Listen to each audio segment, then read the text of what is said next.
What's up, guys? Welcome back to El Merengue Culé. Today is going to be a slightly bit of a different video, but Real Madrid gets their victory, the second victory back-to-back in quite a while. It seems like every game that we won, we would end up either tying or losing the next one. So it's good to be back in a sort of mini streak, so to say. We honestly have to get happy for the little things, but let's go ahead and discuss more of this game. But first, roll the intro.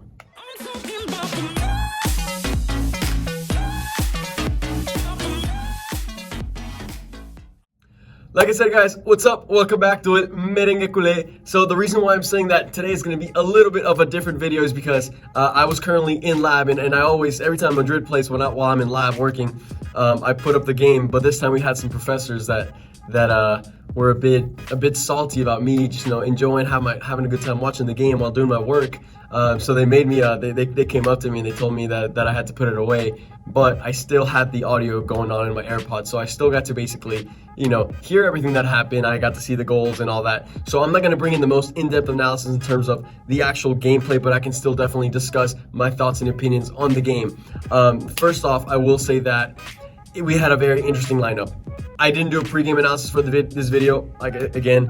We released another video yesterday, and I've been currently smashed with a lot of tests in school.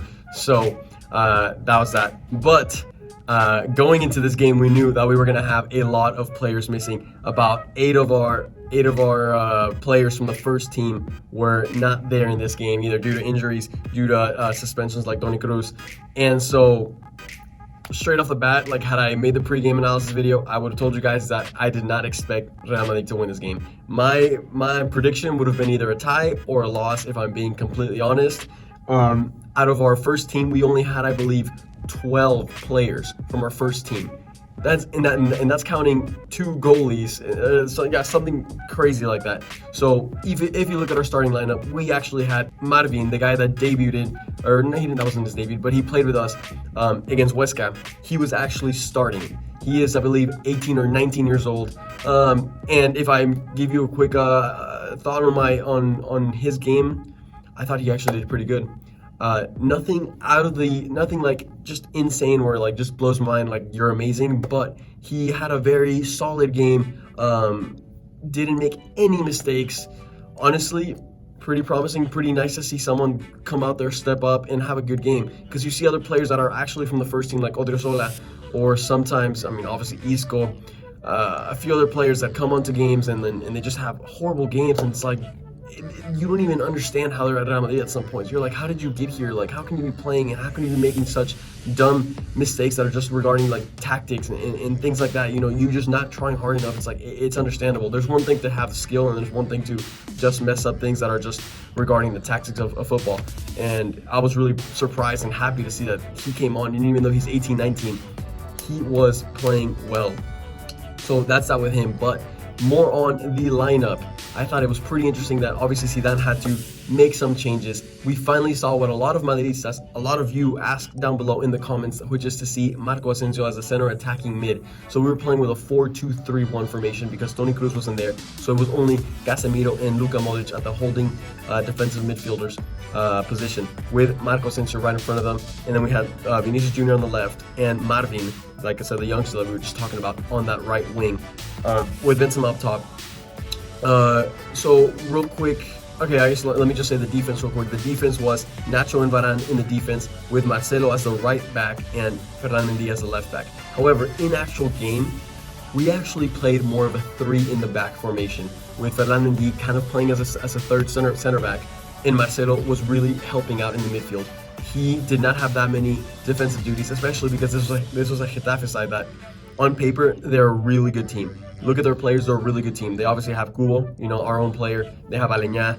They have Jaime Mata up top. They honestly have a lot of good players on the team. Last season, they were a powerhouse, honestly. They're not a powerhouse, but they had a really, really good season. This season, they got off to a really bad start. However, ever since the winter break, they brought in Aleñá, they brought in Kubo, and a few other players. They had been playing a lot better. So I was expecting us to honestly have a really, really, really rough time because of how many players we were missing and how many players they got and how good they were doing. However, to my surprise, Getafe actually did not go out there with their full strength lineup. They were missing, in their lineup, they didn't have Kubo, they didn't have Aleñá, they didn't have Mata. So it was definitely a weakened Getafe side. And right off the bat, I was like, we need to do some damage early on, because I knew towards the end of the game, Bordalas, the Getafe coach, was going to bring on the majority of the starters, and that's when I felt like the damage could be done to us. And sure enough, that first half was all Real Madrid. Honestly, the majority of the game was all Real Madrid. We kept on attacking, and we were actually very creative. We created a good amount of attacking opportunities. However, our finishing was just very bad. Karim Benzema is kind of going back to his old ways of missing a lot of easy opportunities that he should be putting into the back of the net. Luka Modric had a few chances. Going back to Marco Asensio's game, I actually did not think it was the best of games. He went pretty quiet for a lot of the time, which was pretty surprising, because there's been a few other times whenever he's playing on the right wing, but he kind of transitions onto the center of the field, and he actually does really good. So I was kind of surprised that he didn't do as good, but collectively the team actually played pretty good. And of course, that was kind of facilitated by the defensive tactics that Getafe had, which they did not try to press us much. They didn't try to attack us much. They were just kind of letting us have the ball and like letting us do the damage. So that was their mistake. Another thing that I had brought up is Marcelo playing a little higher, kind of helping out more in the midfield. And honestly, Marcelo had a pretty good game. This is probably one of the first times that I remember Real Madrid winning with Marcelo in many years. So there's usually this running joke, right, in the account that every time Marcelo plays, you guys already know that we're gonna drop some points. And I think since we made this account, I think this is actually the first time that Real Madrid wins with Marcelo on the field. Pretty insane. Like I said, he had a decent game. Could be a player that Zidane is finally starting to recuperate, bring back. Like I said, he's not a player to play full 90 minutes. He did play almost a full 90 minutes today. That's not going to be his role, obviously, but if we can get this Marcelo back, a Marcelo that we can bring in with 20 minutes left when the other team is tired, he doesn't have to do as many defensive duties. I still don't know if he's suited to play like a left wing position, but in a position where he can kind of help out in the midfield, that could potentially be really good for him. So I was definitely happy to see Marcelo, do so good. And the other left back, Ferland Mendy, did a really good job kind of playing in that semi-center back role. He would definitely still go up in the attack every now and then. He got his goal, and it was off a pass from who else other than Marcelo. The two left backs gave themselves an assist and a goal. So pretty nice. Mendy actually scored with his right foot. And the other reason why I wanted to talk about Mendy is because there's been a lot of talk about Real Madrid transitioning to this 5 in the back formation with Ferland Mendy as a left back and allowing Marcelo to be Ferland Mendy as a center back, allowing Marcelo to be that left wing back, so he can have less defensive duties and just be more involved in the attack, where we know Marcelo does not like any capabilities and any technique to do so. So maybe this is a transition to Ferland Mendy playing at center back. Who knows? Which the ideal thing is that kind of exploits Mendy's qualities and also diminishes the ones that he lacks at, which is really going forward. If you're playing center back, all you need is that speed, that he's going to gain a lot more time and space, which Ferland Mendy needs at times because sometimes his decision making is a little slow. So all positive signs. And then the other goal was from Karim Benzema, who got a wonderful pass from Vinicius Jr. The Brazilian gets himself an assist, so I always love to see him get any type of statistics. So a game that could have gone really bad for us turned out to be a fairly easy game, a fairly easy win, in which we didn't go too crazy to get this win. Those last 20-30 minutes, we were just knocking it around, pinging the ball around, having a good time.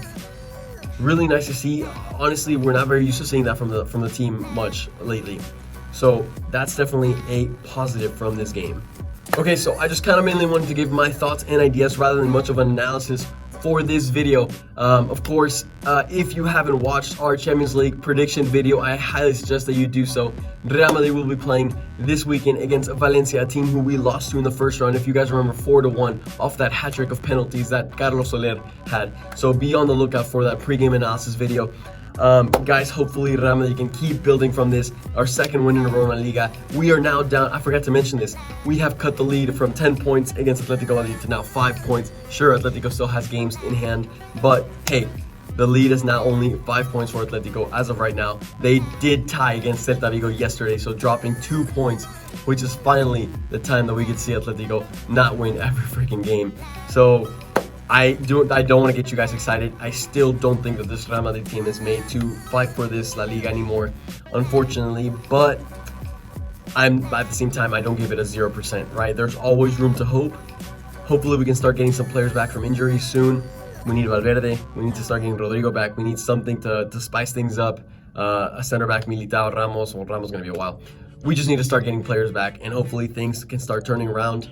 Let's hope we can keep improving for that Champions League game. And like I said, I'm going to plug that video in one more time. Go check out our predictions for all the games in the Champions League that are coming up soon. With that being said, guys, I hope you'll have a wonderful day. I will see y'all tomorrow. And for now, a la Madrid.